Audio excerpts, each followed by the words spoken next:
Hello viewer, in this video tutorial we will add some custom shapes on that surface. So there it is. Then I will go for the further changes on it.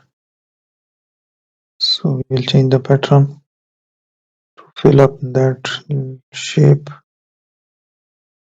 Here is a radical and diamond as well. There are the further options.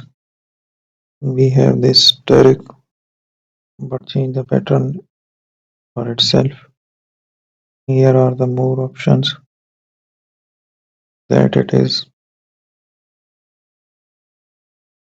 So we have the diamond as an angle. Also I will choose that shape. For more, we will use all the patterns with different angles. I will choose radical